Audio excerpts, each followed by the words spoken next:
All right, hey, another video coming at you from the car here in the old Saturn, about to go to the gym, and just wanted to share some quick thoughts on more things to do about retirement. The article or kind of news I was looking at was showing that a lot of older people are delaying retirement, or they are actually coming out of retirement because they need to earn more money.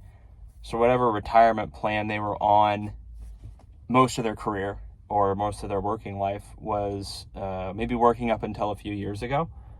And now with inflation being what it is, their nest egg or the amount of money that they had is no longer going to be sufficient to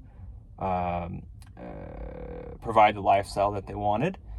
So you have a couple options, right? I mean, you can lower your lifestyle. If you live in a house or you live in a nice area, you can downsize, or you can maybe not eat out as much. But if you had planned on having a certain amount of money, that amount of money that you get every month might not be enough to pay for the lifestyle that you had, right? So that's, people are having to come out of retirement, maybe go back and find part-time work, or in a lot of cases, they're having to unretire completely and basically take full-time jobs, because the amount of money that they have is not enough to sustain their lifestyle and their bills.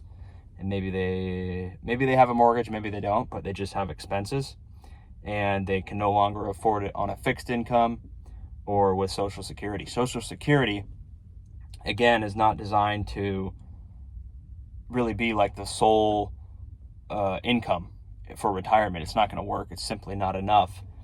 And like I've always said, they will continue to pay Social Security, but they'll just, obviously they're going to pay it with a dollar that isn't worth anything. So, if you're getting $2,000 a month in Social Security, you'll still get that money, but it's just not going to buy much, because, again, the price of housing, the prices of food, of gas, vehicles, transportation goes up drastically more than Social Security does on a yearly basis.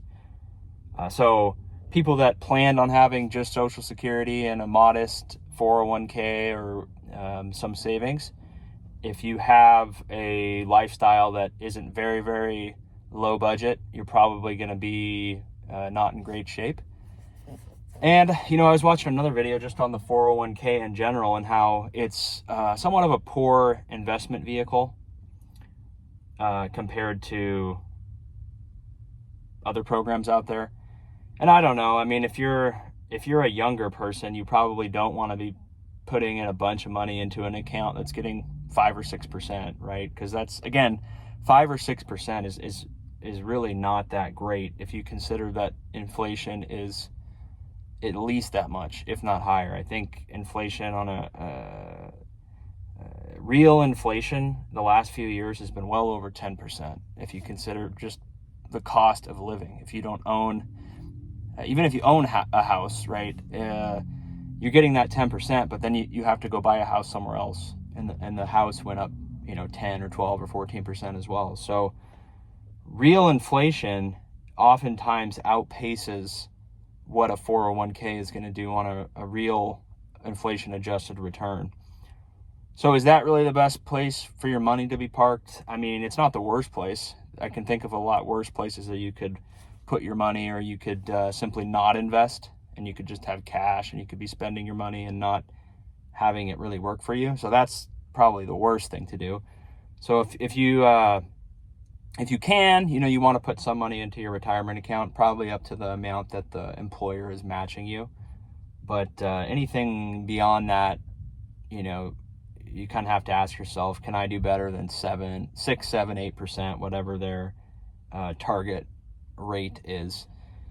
And that's a good rate. I mean, that's fine if you just want to park that money there and have it work for you for 30 years.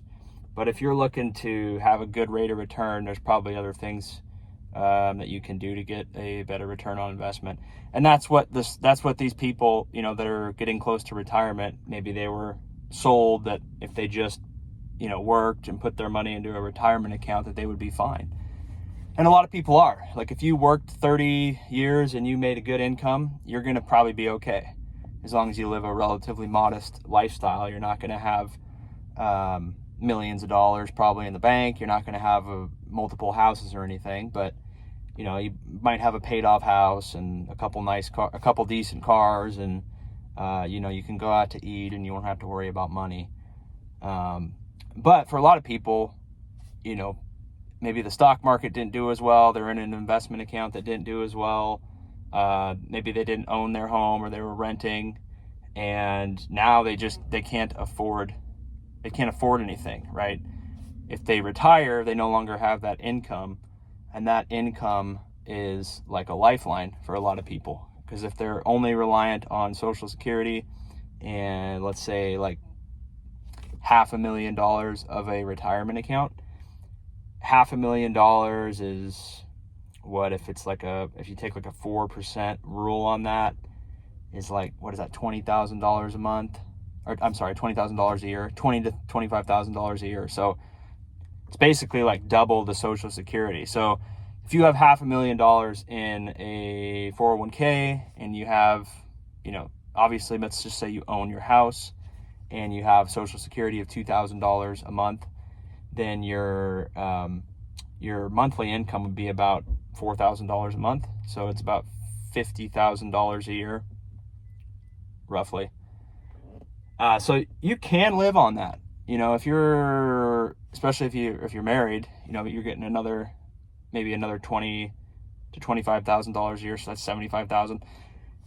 Again, it just depends on what you want to do. For a lot of people, that's money that they could live on. But if you have any taste, or if you're a homeowner, you're going to have expenses related to your house. You're going to have insurance. You're going to have food costs. You can burn through $50,000 very, very quickly. And, and then what do? You don't have any other income, right? You're waiting every month for your Social Security check. And if you don't have any additional income, your only other option is to draw money on your retirement account, which you're not really supposed to do past the 4 or 5% or whatever you're taking on a yearly basis. So what do you guys think about all that? You guys let me know what you think. I mean, I think if you earn a good income and you save it and you're diligent, that's always going to work, even if inflation's high.